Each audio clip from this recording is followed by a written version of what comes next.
Hey everybody, welcome back to the channel. Sticks43 with two rare videos for you guys in 1 week. Ground gameplay and an ARB match the other day on Monday. But this really isn't going to be about the ground RB match itself. This is just kind of be a rant about some of the, I'm going to call them lazy inaccuracies on the part of Gaijin regarding the Abrams tanks in game. That's pretty much it, really. It's not really like a I'm going to fix the Abrams because I really can't. A lot of you guys may know or may not know I was a tank mechanic for the Army for a few years, specifically on the SEP V2 version of the Abrams. I'm painfully familiar with that tank. But enough about that, we'll get to that later. Life update. I was recently at a school for a new job in the Army. I now shoot rockets. Other than that, I'll be moving at some point in the future, so the schedule's going to get a little weird. It's going to flip on its head because I'm going to be stationed somewhere else, no longer in the continental United States. The place I'm going has really good food, like outstanding food. Let's start talking about some of these problems with the tank in game. Also, if I sound a little bit off, sorry, I'm dealing with allergies. First up, the armored bulkhead that's missing for the Abrams ammo storage. It splits and divides the Abrams ammo in half. So that way, if it does ever get hit and say there is a load of heat rounds in there, it can still cook off and handle that explosion.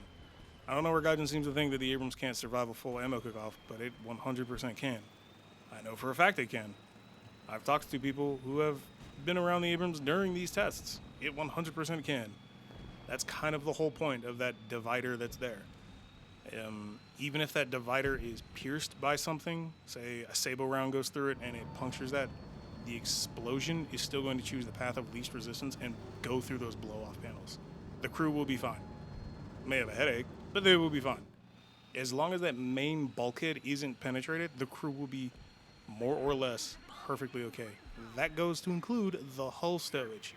The hull stowage, I don't know if it ever got fixed, but the hull stowage when the Abrams was first implemented in-game didn't have a working blow-off panel, but it does. It 100% does, and it can handle all 6 rounds going off as well. That's kind of the whole point of the Abrams. It was designed to bring the crew back no matter what. Ammo cook-off, damaged engine, it can still limp back with a damaged engine, which I still, even though I understand how the system works, still doesn't make sense to me, which is kind of a contradiction. Well, it's not kind of, it is a contradiction. But anyway. I've talked to crewmen who have been in combat with the Abrams, specifically one who was involved in the Desert Storm tank battles. He told me a story about how they didn't even realize they were hit by a main gun round from a T-72 until the morning time when they were refueling. And their first sergeant came over and talked to them, and they saw the hole in the front turret cheek of the Abrams. They didn't know until the morning time. They completed their mission and kept going and didn't know. Like, that's kind of the whole point. The TKX that I killed earlier, the Japanese philosophy is that it's not feasible or realistic to keep the tank on the front line, even if it takes a hit.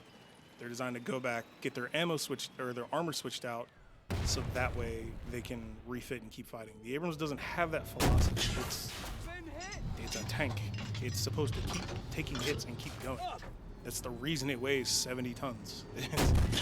There is a reason for that weight. There is a reason for that engine we'll get to in a little bit. But Semi-Cooperative has a really interesting video talking about the damage model of the Abrams and why he thinks it's so bugged. And I kind of agree with him, because when the Abrams did first come into the game, it was kind of insane.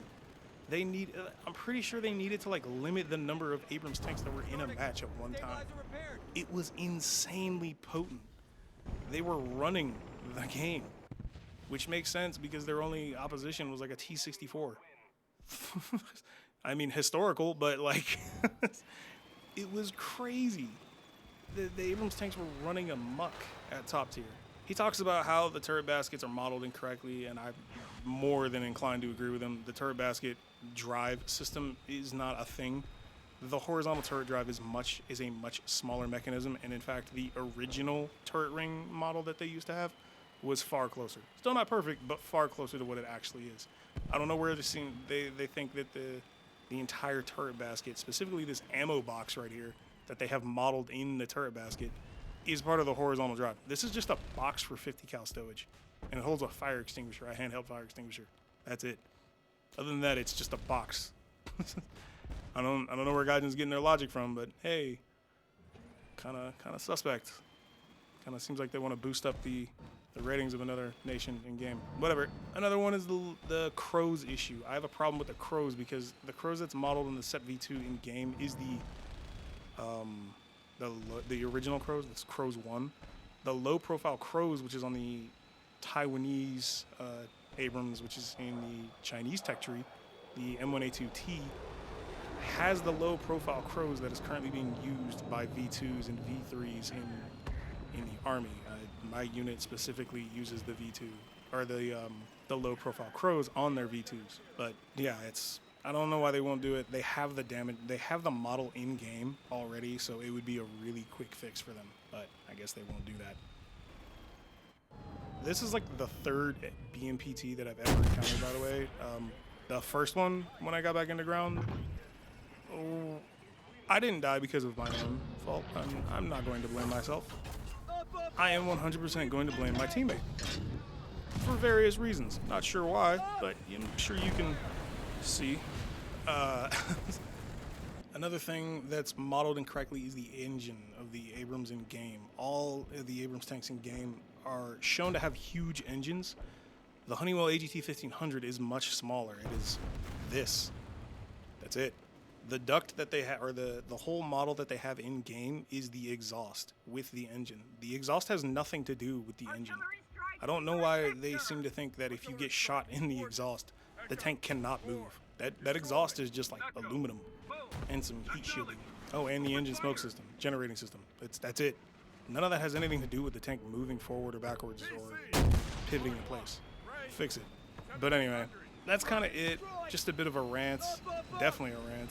And I'm not going to submit anything crazy to fix. I'm not going to talk about armor on the tank. I'm not going to do anything like that. I'm not going to talk about the turret ring, sadly, for all of you guys who want me to. I'm not going to. That kind of delves into armor. We're not doing that. No. You can look up pictures of the Abrams without its turret and figure it out yourself if you want to do math. I'm not going to be doing that. But other than that, watch that semi-cooperative video. I'm going to link his channel and that video down in the description. Go check it out. It's really great, really thorough. He goes into the history of when the Abrams was added to the game. It did break the game a little bit. It was overpowered. And then the Leopard 2A5 came and just really, really started doing a number on it. I don't really know why they don't accept video evidence for fixing things. It's not like there isn't tons of evidence to show that when the ammo rack on a T-Series tank gets hit, something bad happens versus the blow-off panels in the Abrams working, giving the crew time to get out. I don't know. It's pretty weird to me. Go watch that semi-cooperative video. Go check out his channel. He's really thorough. Kind of rants a little bit like I do, but he's really, really kind of accurate with a lot of what he says and his theories on what's going on with the Abrams and other NATO tanks, specifically just the Leopard.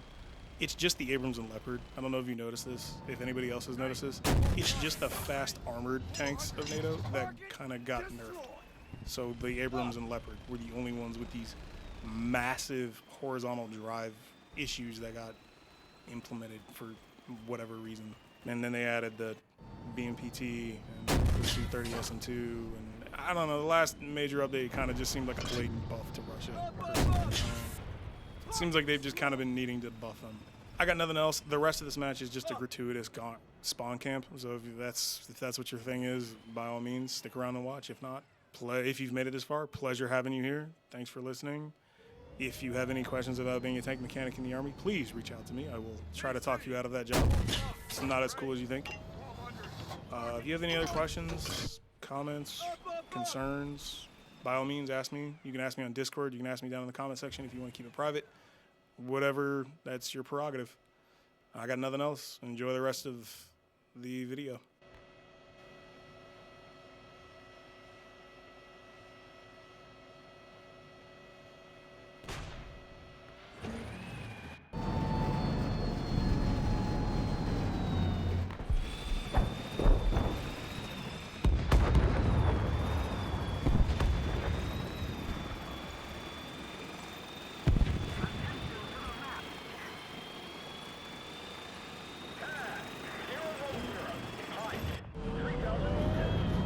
Right. 1 o'clock. Range. 550. Hit! Target destroyed! Up! Anti-air. 12 o'clock. Range. 750. Hit!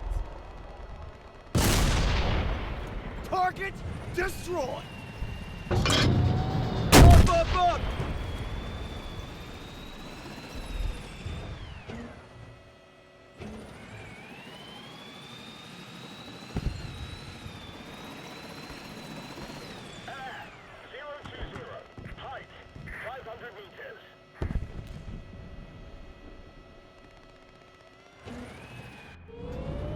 T-72. 1 o'clock.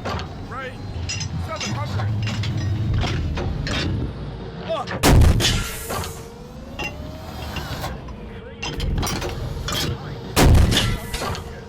Fire.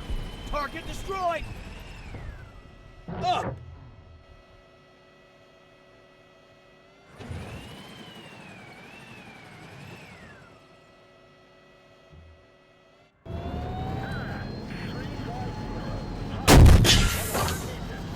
Target destroyed! Up!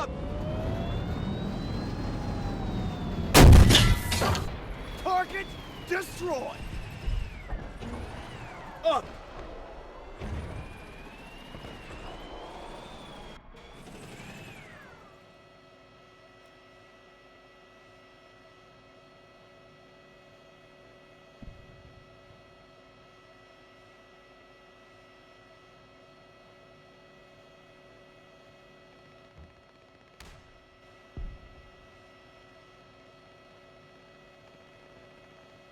Forward.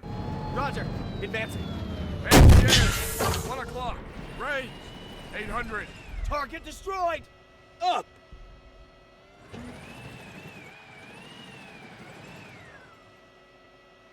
A350.